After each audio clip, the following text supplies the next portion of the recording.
ఈరోజు మనము కుప్పం టౌన్లో తిరుపతి గంగమ్మ జాతరకు సంబంధించి పోలీసుల తరపు నుంచి మనము తీసుకోవాల్సిన జాగ్రత్తలు ఇవన్నీ పర్యవేక్షించడానికి చిత్తూరు సూపరింటెండెంట్ ఆఫ్ పోలీసుగా నేను ఈరోజు రావడం జరిగింది.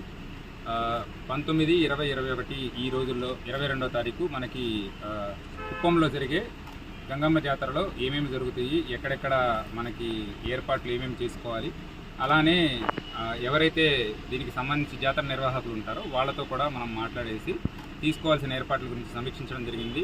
దీనికి తగినట్లుగానే మనము సీసీటీవీ కెమెరాస్ పెట్టిస్తున్నాము. అలానే ఎక్కడైతే అవసరమో డబుల్ బ్యారికేడింగ్ వేయించడం జరుగుతుంది. సో దానికి సంబంధించిన ఇన్స్ట్రక్షన్స్ కూడా వాళ్ళందరికీ ఇవ్వడం జరిగింది. అలానే మళ్ళీ మా పోలీస్ వైపు నుంచి కూడా బందోబస్తు స్కీమ్ వేసుకోవడం జరిగింది. దానికి తగిన ఏర్పాట్లు మొత్తం చేస్తున్నాము.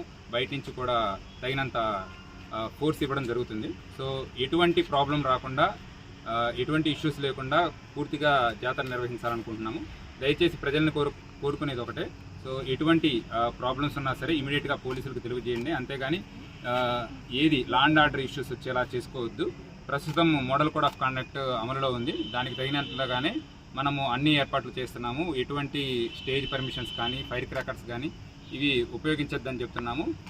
ఏదైతే సరే మనం ట్రెడిషనల్గా చేసుకుంటామో ఆ రకంగా మీరు చేసుకోవడానికి పోలీస్ వైపు నుంచి పూర్తి కోఆపరేషన్ ఉంటుందని తెలియజేస్తున్నాను. అది దాని గురించి మీరు ఎలాంటి దానికి టోకెన్ సిస్టమ్ అనేది మనం పెట్టుకుంటున్నాము. ఎవరైతే ఉంటుందో